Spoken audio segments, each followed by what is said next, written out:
Wetter hat sich heute gedacht, oh, der Wecker klingelt. Wir sind gut in time. Er schenkt uns heute nochmal so richtig kaltes Wetter, einen richtig kalten Morgen. Wir nehmen heute die Fähre nach Sardinien. Die fährt um 10. Man soll spätestens 2 Stunden vorher da sein. Und wir haben schon gedacht, dass es herausfordernd wird, weil das Zelt noch komplett nass sein wird. Weil es meistens erst so gegen 9:30, 10 trocken ist, wenn wir es aufmachen zum Lüften. Ja, das war jetzt nochmal eine gute Challenge. Aber wir haben es geschafft. Wir sind in time und geht's auch zur Fähre.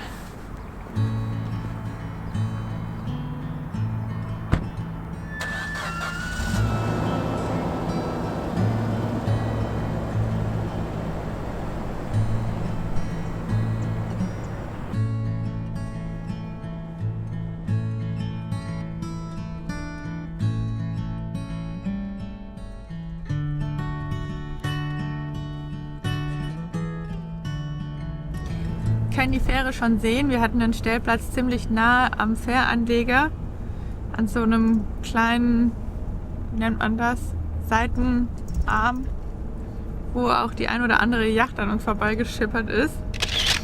Nagelneue Yacht. Ja, deswegen ist es jetzt auch gar nicht weit zur Fähre.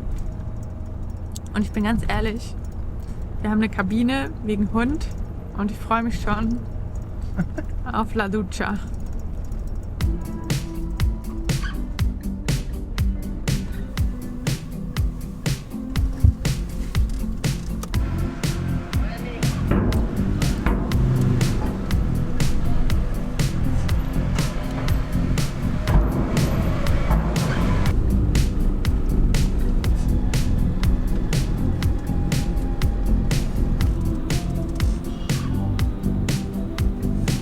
So, wir sind drin, in die kleinste, hinterste Ecke, wo nur noch ein Jimny reinpasst. Perfekt. Und jetzt laden wir alles aus und nehmen unseren Fährplatz ein.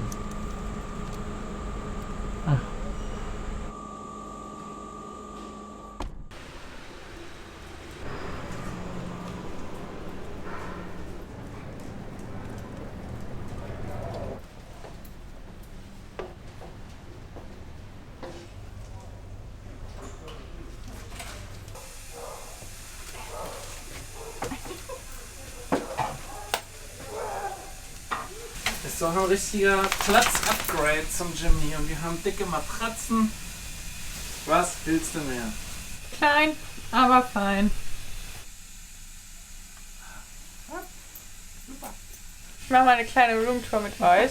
Wir haben uns eine Innenkabine gebucht mit Hund. Pro Hund kostet das 10 €. Irgendwie so ein Pet-Kit, was man sich dazu kaufen muss. Eine Babymatte mit drin, Sachen zum Aufwischen, Puptüten und ein Gutschein für da, wo wir sowieso Peppys Futter die letzte Zeit gekauft haben. Also gar nicht so schlecht. Theoretisch 4 Bettzimmer, aber wir haben das jetzt zu zweit. Mit Dusche und WC, kleinem Schrank, kleinem Schreibtisch hier vielleicht noch. Und ein Spiegel. Wir sehen uns mal wieder.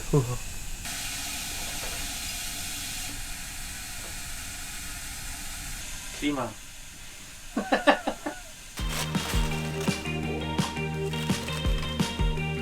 ist überragend.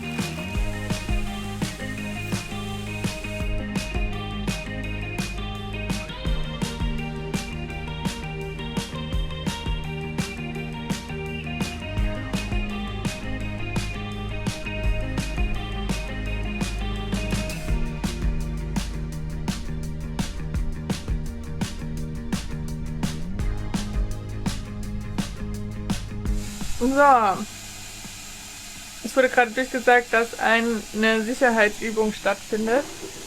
Und wenn wir es richtig verstanden haben, dann ist es mandatory. Und das heißt doch wohl, man muss. Obligatory ist nicht, ne? Genau. Dass man teilnimmt. Und eigentlich passt uns so gar nicht in den Kram, weil wir ja gerade am Frühstücken sind. Dafür muss man auf Deck. Gut, dass noch keiner von uns in einer Dusche ist, oder was? Ja, Eigentlich wollten wir schon duschen.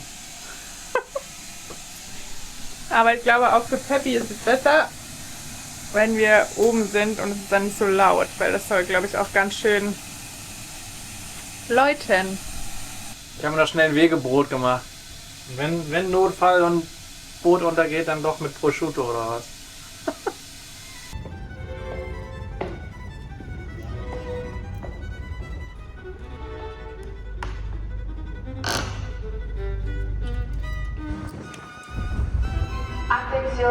Attenzione prego. Ha inizio l'esercitazione. Ripeto, ha inizio l'esercitazione. Attention please. The drill is now starting. I repeat, the drill is now starting.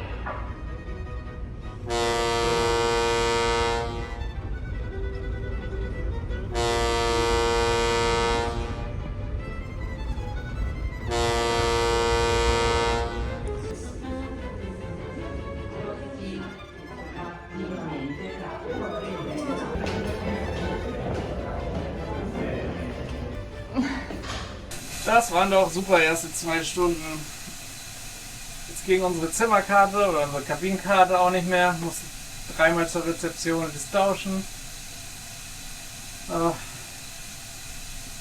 wir haben eine super Sicherheitsübung mitgemacht. Hund ist gestresst. Was tut sie? Keine Ahnung.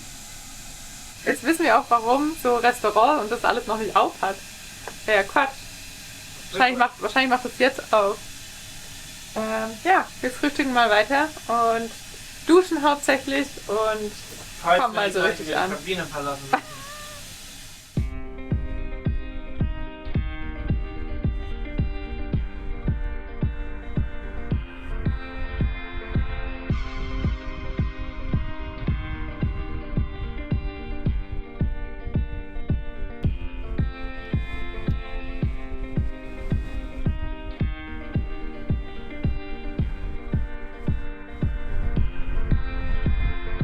Das war's schon. Wir sind fast schon spät dran. Es wurde schon geklopft, dass wir runter sollen zu den Autos. Die Fahrt ging unglaublich schnell vorbei, aber wir laufen jetzt erstmal schnell runter zum Auto.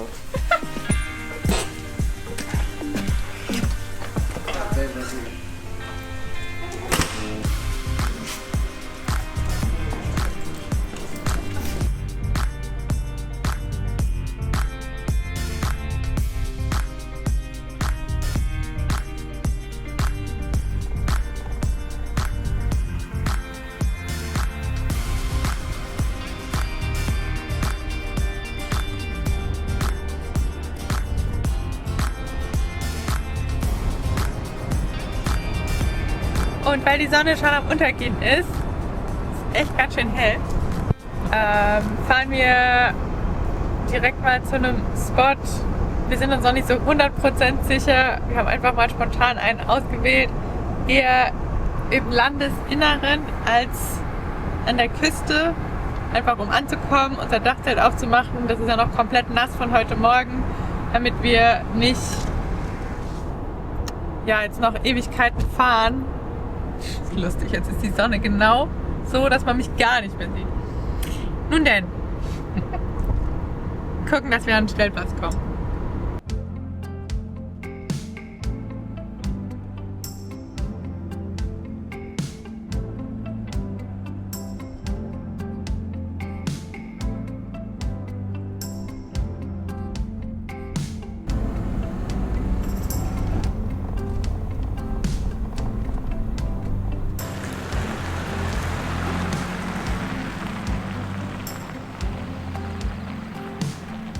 Irgendwie sah die Anfahrt nicht ganz so tricky aus, aber es war unten im Tal irgendwie eine Straße gesperrt.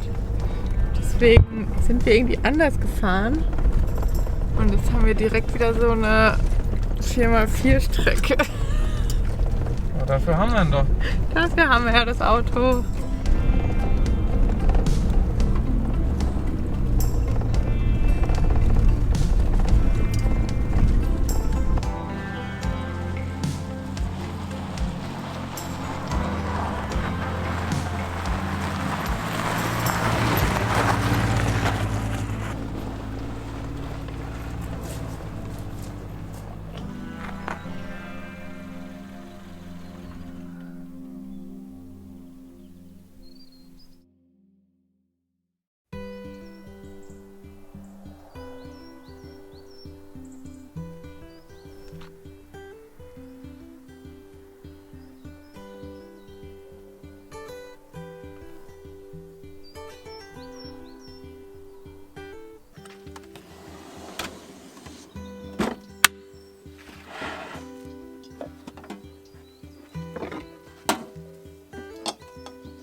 Ich glaube, besser hätte der erste Morgen hier auf Sardinien nicht sein können. Es ist so herrlich. Wir haben mit offenem Dachzeltfenster geschlafen, weil es einfach, also es war nicht zu warm, es war genau die perfekte Temperatur. Wir konnten den Sternenhimmel beobachten. Das Zelt war heute Morgen trocken von innen und außen. Das hatten wir, glaube ich, noch nie, oder? Nee. Und jetzt ist es also es ist perfekt. Es ist der perfekte Tag, um auf Sardinien zu starten. Der perfekte Platz. Peppi kann hier rumstromern, liegt hier hinterm Auto in der Sonne. Wir sind ganz alleine. Man hört irgendwo ein paar Glocken in der Ferne. Und ja, wir genießen unseren Kaffee. Mussten uns gerade schon in den Schatten setzen, weil es in der Sonne so warm ist. Und machen uns gleich fertig. Dafür haben sich die kalten Nächte gelohnt.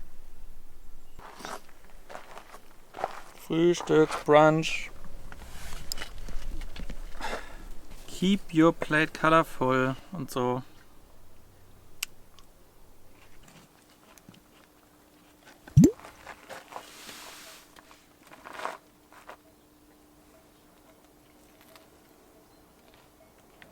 So, es ist warm geworden.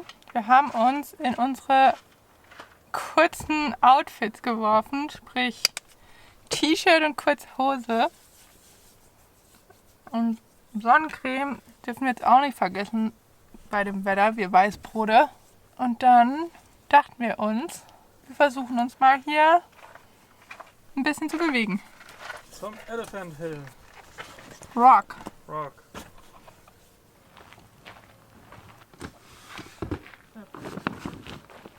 Wir haben das Zelt schon zusammengebaut und uns eine kühle Limo ins Gefrierfach, wollte ich gerade schon sagen, in den Kühlschrank gepackt, damit wir, wenn wir zurückkommen, direkt ins Auto steigen können und losfahren können, weil wir wollen heute hoffentlich noch Richtung Westküste. Aber erstmal eine Runde Bewegung.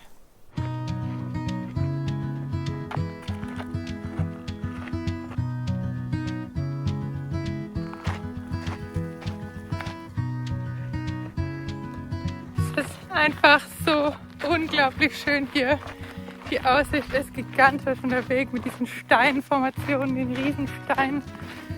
Wahnsinn. Ein bisschen was von den großen Nationalparks in den USA.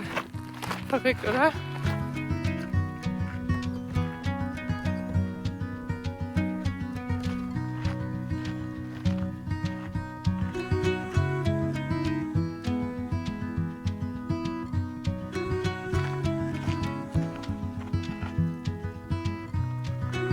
Crazy.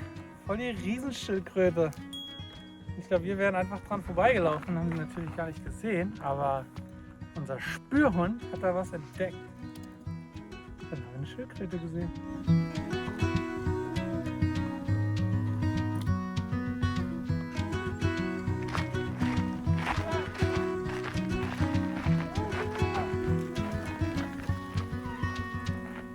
Das sieht ja lustig aus. Halt echt wie ein Elefant, ne? Haben sich die 4 Kilometer bergauf doch gelohnt. Was eine herrliche Wanderung. Mit den Cappies. Cappies im Weg. Ah, schön.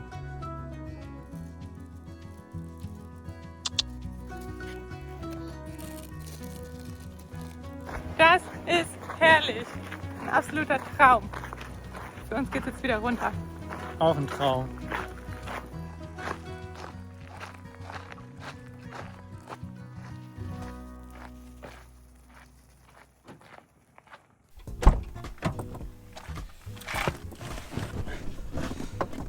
So, bevor wir aber jetzt direkt losfahren, wollen wir euch noch ein kleines Gadget in unserem Auto vorstellen, was technische Natur ist. Und wenn es um Technik geht, bin ich immer extrem schnell zu begeistern. Aber ich muss sagen, bei diesem Upgrade, das hat sich auf jeden Fall extrem gelohnt. Und es geht nämlich um unseren Dashcam-Rückspiegel. Denn uns war natürlich beim Ausbau schon klar, dass wir beim Jimny den kompletten Platz hier hinten nutzen müssen und werden. Und dann kann man mit einem normalen Rückspiegel natürlich nichts mehr sehen. Das bringt also nichts. Wir brauchen irgendwie eine Kamerafunktion. Und da haben wir uns dann für die Wolfbox G900 Pro entschieden. Ein Kamerarückspiegel mit Smart Display. Was ziemlich cool ist, denn der Spiegel funktioniert nicht nur als ganz normaler Spiegel, sondern hat eben noch eine Rückfahrkamera, die in 2,5K auflöst. Und eine Frontkamera, die mit 4K sogar auflöst. Also man hat wirklich ein gestochen scharfes Bild. Und weil es nicht einfach nur eine Kamera ist, sondern eben eine Dashcam, ist das Gute natürlich daran, dass auch alles die ganze Zeit gefilmt wird. Das heißt, wenn mal irgendwie was passieren sollte, hat man das auf der 128 GB SD-Karte schon alles aufgezeichnet. Man kann die Intervalle selbst entscheiden, wie lang die sein soll, 1, 2 oder 3 Minuten. Und dann wird es eben immer wieder überschrieben, wie bei einer ganz normalen Dashcam. Der Screen selbst ist 12 Zoll groß, ist natürlich Touchscreen und sehr intuitiv zu bedienen. Man kann zwischen den einzelnen Kameras hin und her switchen, also entweder nur vorne anzeigen, nur hinten anzeigen oder aber auch im Splitscreen, dass ich beides tatsächlich sehe. Und man kann auch auf dem Touchscreen selbst die Kamera Höhen verstellen. Das heißt, man kann selber nochmal einstellen, ob sie ein bisschen höher, ein bisschen niedriger filmen sollen. Und man kann natürlich auch selber entscheiden, ob der Screen überhaupt permanent an sein soll. Also man kann entscheiden zwischen vorne das Bild zeigen, hinten das Bild zeigen oder der Screen ist eigentlich aus. Das heißt, ich benutze den als normalen Rückspiegel. Die Dashcam funktioniert trotzdem und nimmt vorne und hinten über die Kameras das Material auf. Aber ich habe nicht die ganze Zeit den Screen an, sondern eben den normalen Spiegel. Das funktioniert auch. Und wenn man dann auch mal Zugriff auf das ganze Material haben möchte, was man mit den Dashcams aufgenommen hat, dann ist das natürlich kein Problem. Man kann das mit dem integrierten Wi-Fi-Modul einfach aufs Handy ziehen. Wolfbox bietet dafür auch eine App an, mit der kann man noch diverse Einstellungen vornehmen. Man kann im Spiegel nämlich auch individuell gestalten, ob man zum Beispiel Geschwindigkeit, Datum und Uhrzeit angezeigt haben möchte. Oder er funktioniert auch mit Sprachsteuerung zum Beispiel. Das ist ziemlich cool, man hat ziemlich viele Möglichkeiten. Und mein persönliches Highlight ist auf jeden Fall die Lowlight-Performance von der Rückfahrkamera. Denn auch wenn es draußen wirklich schon dunkel ist, kann man richtig gut alles erkennen. Ob da jetzt Scheinwerfer noch kommen oder nicht, die Kamera zeichnet das alles richtig gut auf und überbelichtet auch nicht. Funktioniert wirklich richtig gut. Wir benutzen das jetzt schon fast seit Anfang an, seit wir den Jimny haben und sind mega happy damit und können es absolut empfehlen. Wir haben natürlich auch für euch noch einen Rabattcode und den Bestelllink. Alle Infos dazu findet ihr wie immer in der Beschreibungsbox und dann klickt euch da mal durch, was der Spiegel alles so kann, denn es ist wirklich eine Menge und ja, dann stöbert euch da mal durch bei Wolfbox. So, wir brechen jetzt aber auf und für uns geht es jetzt Richtung Sonne, Richtung Westen.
Das ist ein absoluter Traumspot, wo wir hier gestern Abend gelandet sind. Wir sind im Dunkeln angekommen, machen wir eigentlich nicht so gerne.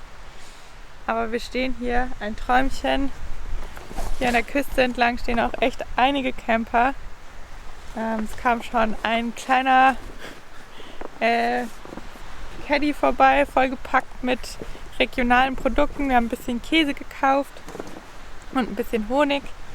Und klappen jetzt aber gerade das Zelt zusammen. weil wir uns gerade noch nicht so richtig sicher sind, ob wir weiterfahren wollen oder nicht. Genießen jetzt aber gerade erstmal noch den Morgen hier, machen uns gleich noch einen Kaffee und dann gucken wir, was der Tag so bringt.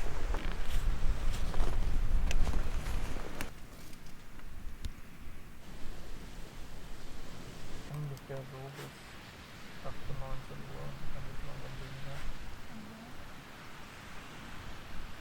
weniger. Auch wenn wir wirklich sehr gerne hier an dem Spot bleiben würden, es ist einfach so windig und wir haben jetzt auch gerade noch mal in unserer App geguckt, es soll die nächsten Tage einfach super windig bleiben. Das hat sich ein bisschen geändert, die Prognose, und es ist schon etwas anstrengend, wenn man die ganze Zeit dem Wind so ausgesetzt ist. Basti sitzt zwar hier drin und arbeitet, aber ich sitze hier draußen und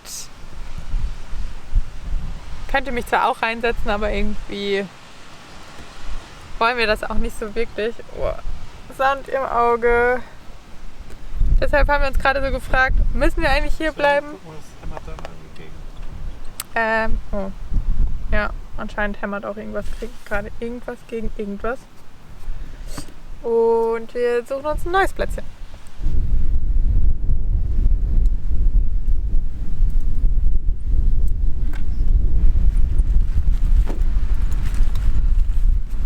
Ja, well. Ich glaube, ich habe es schon ein paar Mal gesagt. Wir haben jetzt zusammengepackt und fahren los. Irgendwie fühlen wir uns schlecht oder ich fühle mich schlecht, ständig aufs Wetter Bezug zu nehmen. Aber wir finden halt einfach gerade raus, wie es funktioniert mit Dachzelt. Und der Wind wird gerade tendenziell stärker. Man merkt es auch an den Wellen, die irgendwie höher werden. Es ist ein herrlicher Stellplatz. Es stehen auch echt viele Vans hier. Die sitzen aber auch alle größtenteils drin. Wir sind gerade etwas neidisch. Ich hoffe, man kann mich überhaupt hören. Aber ja, wir werden... Ja, Wind hat uns ja auch im Van in Patagonien genervt. So ja, ist es stimmt. nicht. Ja, aber wir werden ein neues, schönes Plätzchen finden. Und vielleicht finden wir unterwegs ja ein Gelato.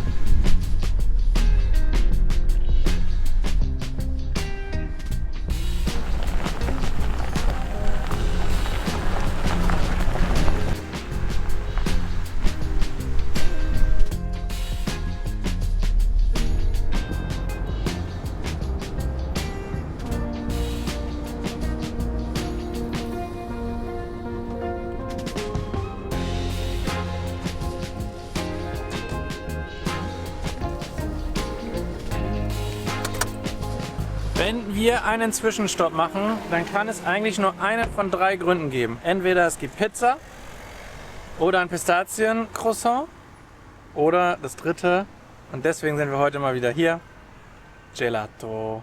Ist doch klar. Also gibt es gleich ein leckeres Eis. Hoffentlich.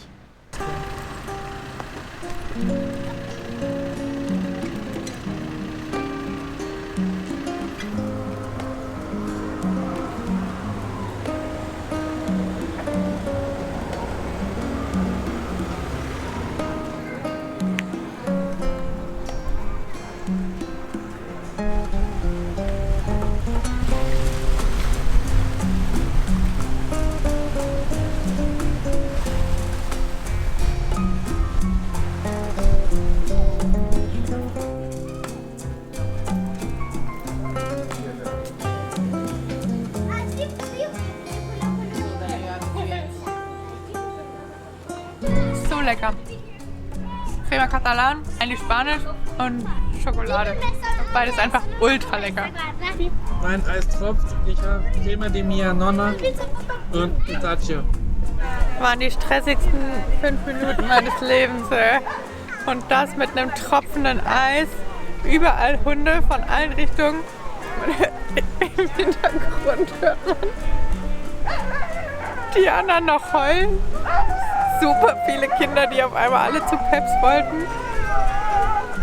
Deswegen kommen auch nicht Film und gar nichts. Es war einfach völlig überfordert und alles ist getropft und das Eis ist geschmolzen. Alles war klebrig. Aber es war lecker. Es war ein leckeres Eis. Aber das ist der erste Moment und auch nur, weil es in der Waffel ist, dass es nicht tropft. Holy shit. Peppy versteckt sich auch unter der Bank. Wir müssen auch wieder aufpassen jetzt. Ja.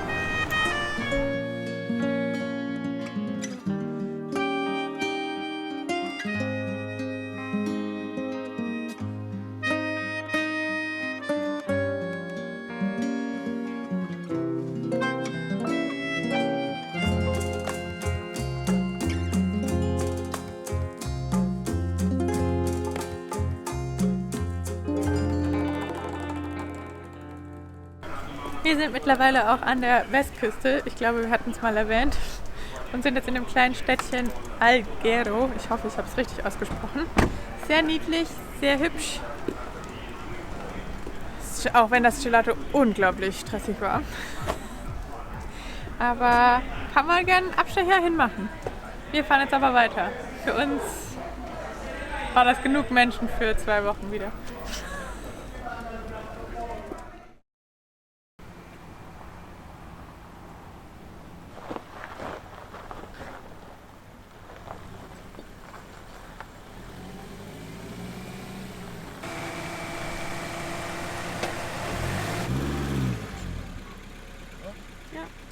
Traumspot gefunden, mal wieder.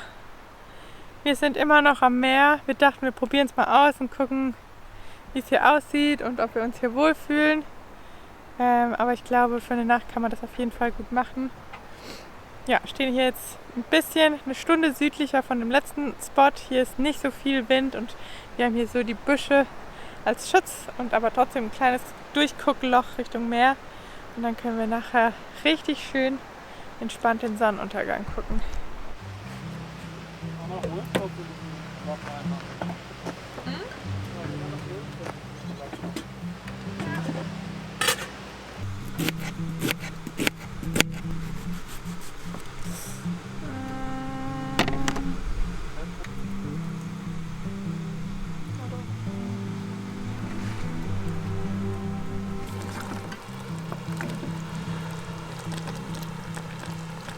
So, wir haben uns jetzt schnell noch was zu essen gemacht und unten ist eine kleine Bucht hier direkt unter dem Stellplatz. Da setzen wir uns jetzt unten hin, essen, trinken ein Aperitivo und gucken uns den Sonnenuntergang an.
Guten Morgen. Es ist ein absolut herrlicher Morgen. Ich bin schon mit Peppy hier runter in die kleine Bucht und wir sind ganz alleine. Genau dafür sind wir hierher gekommen. Happy Dog.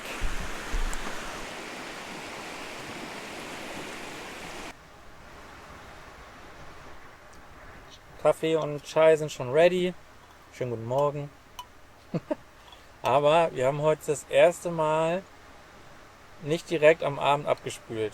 Das heißt, wir haben hier noch komplettes Geschirrchaos und das erste Mal eingetrocknet. Das ist natürlich alles nicht so geil mit so wenig Platz und wenig Wasser und kaltem Wasser. Aber wir konnten gestern nicht mehr abspülen, das hat einen Grund. Denn als es langsam dunkel wurde und ich habe schon das Zelt aufgebaut, haben wir so ein leichtes Grunzen gehört. Und das war nicht ich, sondern das war ein Wildschwein. Und hier ist ein Wildschwein ums Auto rumgetapert. Und dann saß Svenny ganz schnell vorne im Auto.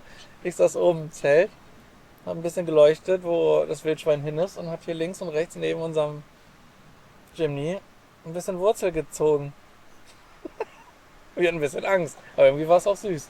Es war nicht so ein riesen Keiler mit Hauern und so, sondern noch relativ jung. Aber man weiß ja nie. Ein Wildschwein ist ja unberechenbar. Vor allem selten alleine eigentlich. Ja, und selten alleine, genau. Wir haben irgendwie Angst gehabt, dass da gleich noch Mutter- und Vatertier kommen. Deswegen haben wir uns ein bisschen verdrückt, haben das Abspülen auf heute verschoben. Und einer ist immer rumgelaufen, hat geleuchtet und der andere hat sich fertig gemacht schnell. Und Peppi hat das auch richtig früh gecheckt. Da haben wir das noch gar nicht gesehen. Und irgendwann kam sie nochmal einmal hier direkt vorbeigelaufen. Peppi hat zweimal gebellt und danach haben wir sie nie wieder gesehen. Aber Wildschwein Nacht überlebt.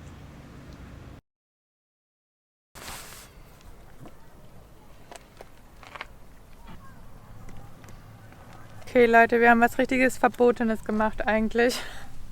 Aber an dem Platz, wo wir waren, hatten wir einfach kein Signal. Deswegen mussten wir nochmal zusammenpacken und hier jetzt Richtung Stadt fahren, damit wir Empfang haben. Leider ist der Empfang hier nicht wesentlich besser, aber wir hoffen zumindest etwas. Und haben uns jetzt zum Warten, bis der Upload fertig ist, einfach eine Pizza geholt. Ging nicht anders. Es ging nicht anders. Weil, wo hätten wir den kochen sollen? Hier auf dem Parkplatz oder was?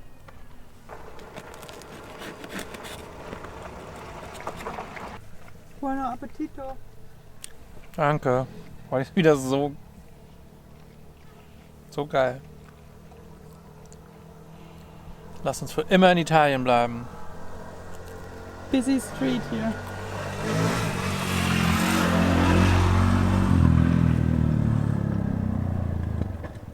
Da sitzen sie. Pizza, hinter uns der Laptop, es lädt hoch. Peppi hat auch schon gefressen.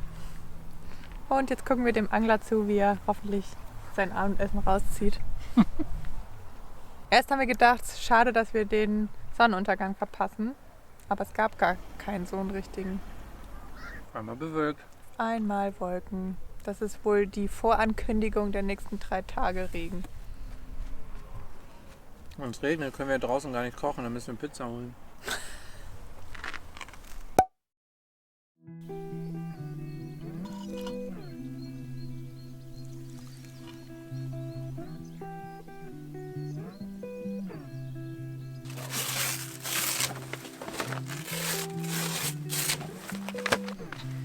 So, wir packen jetzt mal zusammen. Hier wollen wir nicht die nächsten 2, 3 Tage stehen, wenn es anfängt zu regnen. Weil, ja, keine Ahnung. Irgendwie ist es nicht der richtige Spot. Und genau, es fängt gerade schon an zu tröpfeln. Deswegen packen wir jetzt zusammen. Und ja, das war's für diese Woche. Es war einiges los. Wir mussten sehr viele Stellplätze wechseln. Aber das ist vielleicht auch einfach die Realität, in der wir gerade leben. Teilweise anstrengend. Manchmal werden wir dafür entlohnt und sehen richtig, richtig schöne Plätze. Wir hoffen, wir finden noch eine entspanntere Balance dafür. Gerade so mit Arbeiten und im Unterwegssein im Mikrocamper. Aber ja, es macht sehr viel Freude. Schön, dass ihr dabei gewesen seid diese Woche und wir hoffen, ihr schaltet nächste Woche wieder ein. Gebt dem Video einen Daumen nach oben, liked es fleißig, hypt das Video und das Emoji der Woche ist ein wunderschöner Sonnenuntergang, den wir dieses Mal mehrere Male genießen durften. Und ja, wir hoffen, wir sehen uns nächste Woche wieder. Danke, Ende.